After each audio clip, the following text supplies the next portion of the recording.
தென்காசி ரயில் நிலையம் அருகே chemical powder கலக்கப்பட்ட 300 litre பால் தற்போது பறிமுதல் செய்யப்பட்டுள்ளது. உணவு பாதுகாப்புத்துறை அதிகாரிகள் நடத்திய ஆய்வில் 300 லிட்டர் கெமிக்கல் கலந்த பால் பறிமுதல் செய்யப்பட்டுள்ளது. சுந்தரபாண்டியபுரம் காப்பகத்தில் உணவு ஓமையால் 4 பேர் பலியானதை தொடர்ந்து அதிகாரிகள் பல்வேறு இடங்களில் ஆய்வு மேற்கொண்டு வருகின்றனர். இந்நிலையில் கெமிக்கல் கலந்த 300 லிட்டர் பாலானது பறிமுதல் செய்யப்பட்டிருக்கிறது. கூடுதல் விவரங்களை செய்தியாளர் விமலவேலன் வழங்கிட கேட்கலாம். விமலவேலன், வணக்கம். இது குறித்தான முழு விவரங்கள். வணக்கம் சுபிதா.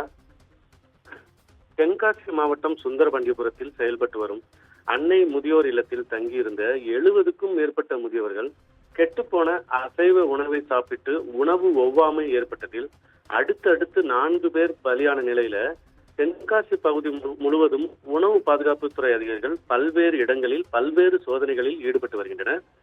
இந்த நிலையில ரயில் நிலையம் அருகே உள்ள ஒரு வீட்டில் வைத்து கடந்த 1 வருடமாக நாள்தோறும் சுமார் 1000 லிட்டர் பால்களுக்கு மேல் விற்பனைக்கு எடுத்து செல்லப்படுவதாகவும், இங்கிருந்து எடுத்து செல்லப்படும் பால் தென்காசி நகர் மற்றும் சுற்றுப்புற பகுதிகளைச் சேர்ந்த வீடுகள் மற்றும் டீ கடைகளுக்கு விற்பனை செய்யப்படுவதாகவும், இதில் பல்வேறு பக்க விளைவுகளை ஏற்படுத்தும் கெமிக்கல்கள் கலக்கப்பட்டு விற்பனை செய்யப்படுவதாகவும் உணவு பாதுகாப்புத்துறைக்கு வந்த ரகசிய தகவலை அடுத்து தென்காசி நகராட்சி மற்றும் வட்டார உணவு பாதுகாப்பு முகமது அவர்கள் பால் வியாபாரம் நடைபெற்ற வீட்டில் திடீர் சோதனை மேற்கொண்டார்.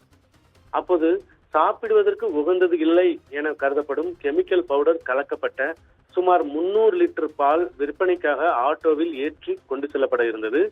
அதனை பறிமுதல் செய்த உணவு பாதுகாப்புத்துறை அதிகாரிகள் உடனடியாக தென்காசி காவல் நிலையத்திற்கு அளித்த தகவலின் பேரில் இன்ஸ்பெக்டர் ராபர்ட் ஜெயின் தலைமையிலான போலீசார் பால் விற்பனை நடைபெற்ற இடத்திற்கு விரைந்து வந்து அந்த வீட்டில் கடந்த 1 வருடமாக கலப்பட பால் விற்பனையில் ஈடுபட்டு வந்த தென்காசி மாவட்டம் மேலப்பாவூரை சேர்ந்த 45 வயதான கோமதி சங்கர் என்பவரை தற்போது கைது செய்திருக்கிறார். மேலும் விற்பனைக்காக வைக்கப்பட்டிருந்த பாலானது ஆய்வுக்கு எடுத்துச் செல்லப்பட்டிருக்கிறது. இது தொடர்ந்து இங்கிருந்து எடுத்துச் செல்லப்படும் பால் எங்கெல்லாம் விற்பனைக்கு அனுப்பப்படுகிறது எனவும் போலீசார் தற்போது விசாரணை நடத்தி வருகின்றனர்.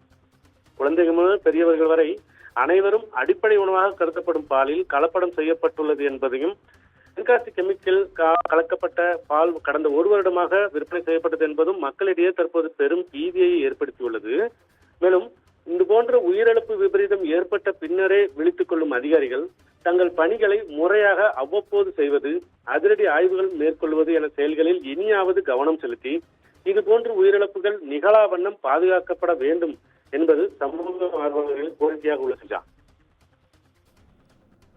விவரங்களை வழங்கியமைக்கு நன்றி விமலவேலன்.